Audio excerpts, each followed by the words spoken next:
Husband lying about watching porn. I've been with my husband for 6 years. Our sex life was great until we had our daughter 3 years ago. We do try to find the time to have sex, but obviously this is more far and in between.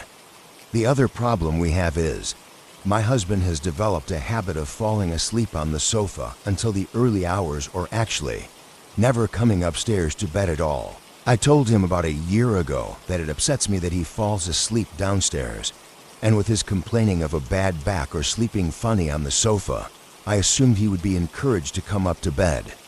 I told him that I get a bit lonely waking up by myself, and it impacts our intimacy. But no, the habit continued. There was one incident where he just could in single quotes perform ... which was unusual. I knew that some men struggled with penetrative sex after regular masturbation, so I started leaving the door open when I went to bed, wondering what he was doing. That's when I occasionally heard him masturbating. I'll admit, I checked his browsing history and found he'd been watching porn almost every single night. I ended up confronting him, and he didn't back down, so I told him to get his search history up. He refused while deleting it and said he deletes it every few days. Fed up with the argument and being gaslighted, I left it. I knew the truth, so it didn't matter what he said. He began coming up to bed, but the habit of staying downstairs returned. I just sit upstairs in bed feeling quite rotten, especially since our daughter is in her own room now. I've been getting healthy and lost a lot of baby weight. My husband is supposedly loving the changes, but not enough to come upstairs and show it. The thing is, I don't actually have a problem with porn. I'd prefer for my partner not to watch it, but I don't see it as a huge betrayal. Sometimes you want a quick and easy release without the faff of someone else. We've even watched porn together, but neither of us enjoyed it, as it was more distracting than enhancing the experience. The issue for me is the lying. From the first few weeks we were together, he said he doesn't need or want to watch porn, and that I am the only thing he masturbates over. That made me feel sexy and powerful, but finding out that what he said wasn't true really knocked my self-esteem. Now, I feel the total opposite, not good enough. Recently, the late nights on the sofa started again. I looked at his browsing history, and of course, there's porn. I'm not upset by the actual watching, but by the fact that he exaggerated how much he didn't need it. It hurts more when his actions don't match his words. I'd prefer if he just admitted it. I decided to take photos of the history since last time he lied and tried to gaslight me. At least now I have evidence. I also noticed he uses the home Wi-Fi to watch porn, so being petty, I turned on parental settings, hoping he gets a little shock when he tries again. I'm not sure what I'm asking for, maybe just venting. I'm upset that he chooses to sit downstairs and masturbate while telling me how great I am. We have sex far less than he masturbates, which sucks. Lying to make yourself look better really doesn't sit well with me. I've also noticed his performance has become very hit and miss when we do have sex, which acts as a reminder of the porn while I'm being intimate with him. Please leave a comment after listening to my story. I don't want my brother to visit me anymore. I still remember that night when we were kids. Lying in bed at 1 a.m., unable to sleep, we made a pact. The first one to die would make every effort to return and tell the other what happens after death. No matter what it would cost, we would return. It was something we reminded ourselves of from time to time during our lives. My brother and I were very close, so much so that people often mistook us for twins. We dressed alike and spent almost all our time together.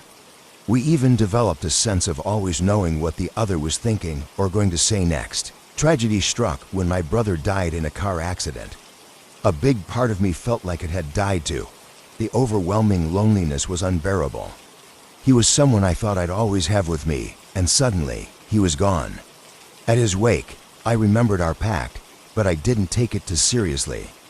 I said my goodbyes, wishing him peace if there was an afterlife. The following days were tough.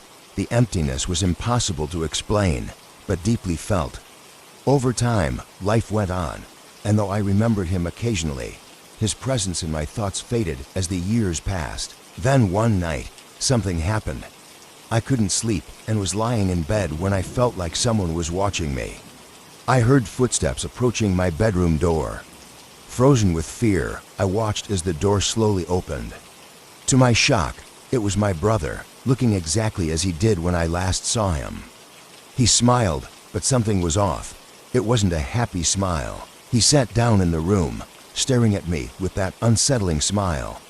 For a moment, I felt happiness seeing him again, but then he disappeared into the shadows. That night, I couldn't sleep, but oddly, I felt reassured knowing he was still with me. Years went by, and life changed. I got married, divorced, and had a son. During a period of sleepless nights, I started feeling watched again. One night, I saw a light move into my room and hit a mirror, which suddenly turned black. I knew my brother had returned. He spoke to me with a soft, calm voice, but with a sense of desperation. He said, "Help me. It's cold here, and always dark." I heard my son cry, snapping me out of the moment. I got up to comfort him, but the feeling of being watched lingered. Later, I heard my brother's voice again. He asked for help.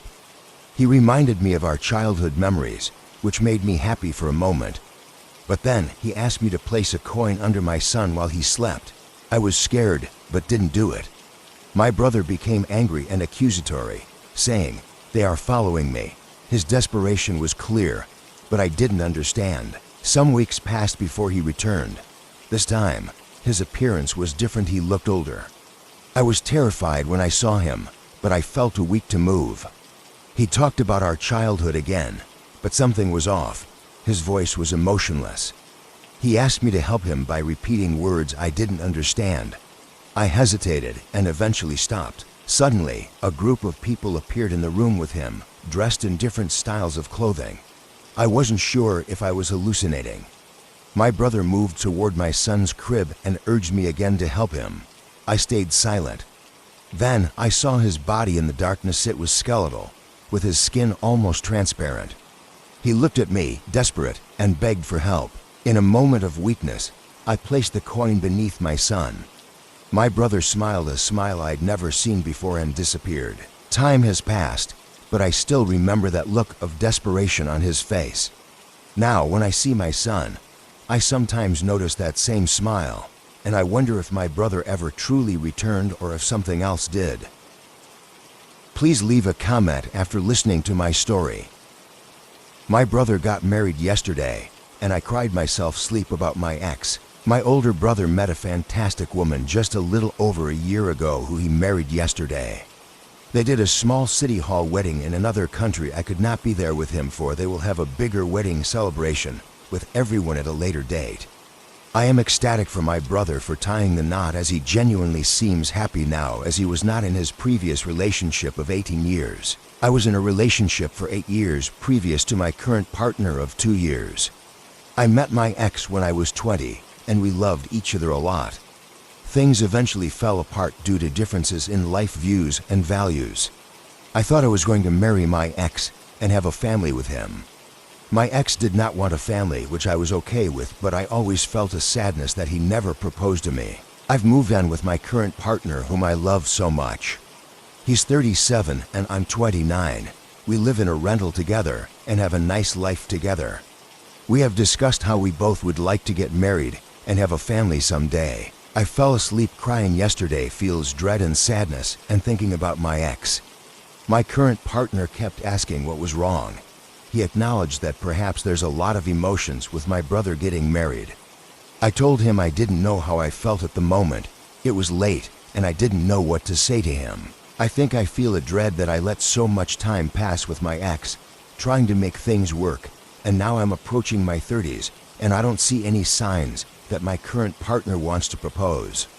I wanted to have kids younger, and I feel sad that life is passing, and although I'm happy with him, I missed parts of my life with my ex last night. My partner and I have good communication, but I don't know how to talk about feeling this dread and getting older and wanting these things, especially since we live in one of the most expensive cities in North America. I don't know, I feel sad and confused, and if anyone could offer some advice or insight that could be helpful, I would really appreciate it. I just wanted to add that I'm having a difficulty bringing this up with my partner, because I don't want to be pushy about marriage. I feel almost guilty or like undeserving to ask, because ideally I would like this to happen organically, not asking him to propose. Thank you for listening. Don't forget to like, share, and subscribe if you enjoyed the video. Wishing you good health if you liked this video.